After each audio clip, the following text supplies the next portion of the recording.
I'm hoping and believing that we all had a blessed weekend and that, of course, the Lord continues to watch over you. Greetings to you, champions and all intercessors.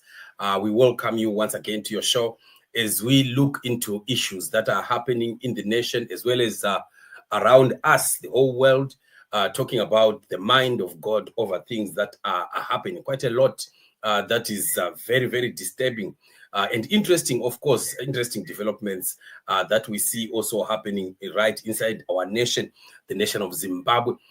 In Tanzania, more developments, of course, continue to happen with the attitudes of these dictators also beginning to be shown in a way that they continue to tell themselves that they are in charge of everything. Samia Suluhu appoints daughter to top cabinet post, the Mnangagwa style. Can you see that we are from the beginning? We have seen this woman, exhibiting the character of Uganda in Zimbabwe. From the time that we have seen the weakness is also going into the state house of Tanzania, and when we spoke about it, we did not see so much response like the response that we saw from Tanzanians from the moment that elections started, the chaos of the elections, as well as the aftermath of the elections until the the fake inauguration of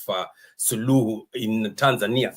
So Tanzanians, I feel like our brothers and sisters, you did not respond on time. We spoke about the association of people like Wikno Chivayo, who happens to be Mnangagwa's blue-eyed boy. We talked so much about him, and we were saying you need to be careful and you need to be asking questions why this guy is, being so cozy and relaxed in your state house all the time. We know the disaster that follows him. Wherever he goes, he leaves a trail of disaster, and which is a thing that people need to be very careful about. But, well, it happened in Kenya, it happened in Tanzania, it happened in Mozambique, and currently we are seeing he has now had all doors opened for him in Zambia, of which we've been talking about it, also telling Zambian people that, you know what, brothers and sisters, you need to brace for a very uncomfortable, period of time in your politics, especially when you see your leader now beginning to associate with the Zimbabwean regime. These are people that are so heartless, and they don't care about what happens to the masses. As long as they themselves continue to enrich themselves, they are fine. So this is the dilemma. Now Samia is appointing her own daughter into the cabinet post as deputy minister. Just imagine, we saw this happening with Mnangagwa, appointing his own children into ministerial positions, and when asked about it, he said, "I fear nobody." That was the response that he gave there. He said, "Do I look like I fear anybody?" You see, which is a big problem that we continue to face when leaders become so arrogant and think that they can do what they want, which is quite wrong. That's not the purpose of leadership. Leadership is there to serve the people and to listen to the needs of the people, and of course to follow the constitution and the law. But that's not what they are now doing. We are seeing that this club is growing of people that are becoming intolerant to the law and the constitution of their land. The report we have here from Monzo TV says Tanzania president appoints daughter to top government ministry. President Samia Suluhu Hassan has appointed her daughter Wanu Hafid Amir as the new deputy minister of education in a cabinet reshuffle announced on November 17. One, aged 42, is a member of parliament representing Zanzibar and has previously served in various public roles.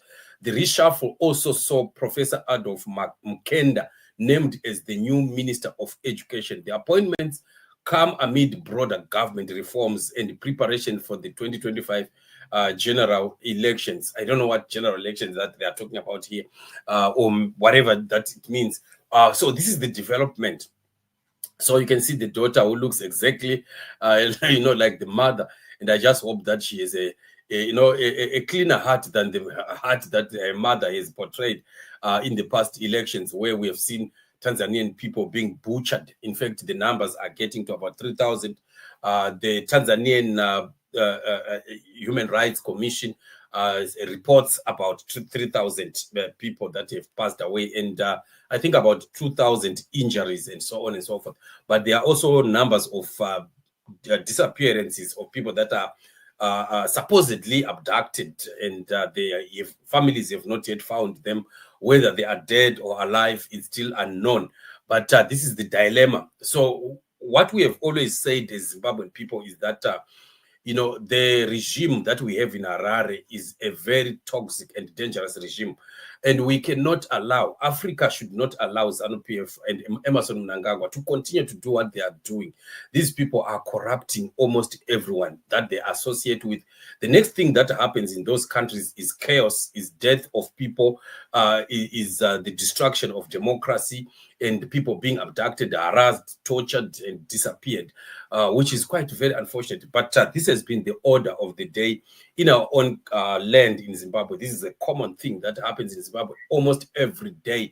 It almost becomes like a norm that people disappear, people get abducted in public, and they can be seen for that last moment, and you can never see them again, whether dead or alive. You see, this has been the trials that Zimbabwe has been going through, and this has been the struggle that Zimbabwean people have always had, and now it's beginning to spread. Now seeing it happening in Mozambique, we are seeing Kenya, we are seeing it happening in Tanzania, and quite very disturbing. But anyway, we will keep watching and, of course, praying for our nations, for God's intervention. We want to watch what is going to be happening eventually. But this is the scenario, which is a very, very bad precedent that we have seen now being set by Samia in Tanzania. So we are still watching to see whether Samia is going to survive this storm, because it's a big storm that she has created, but we are not sure what is going to happen.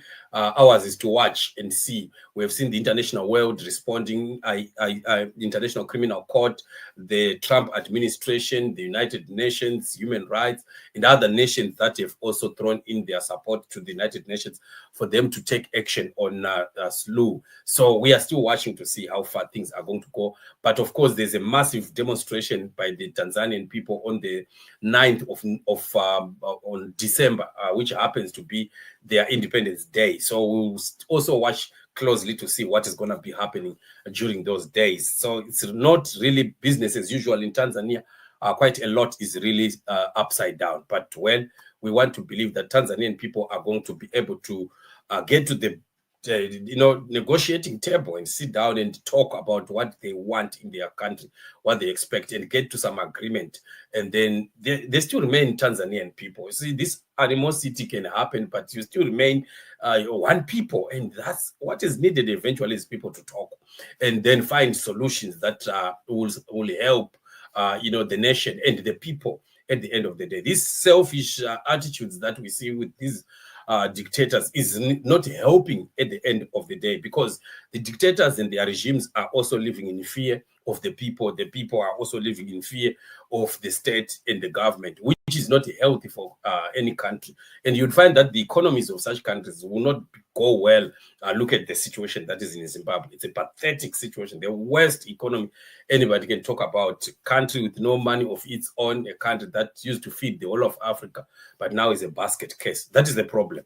But anyway, we keep watching and praying and seeing what is going to be the final result of what is happening in Tanzania. Thank you for joining me on the show. We meet in the upcoming shows. Bless you.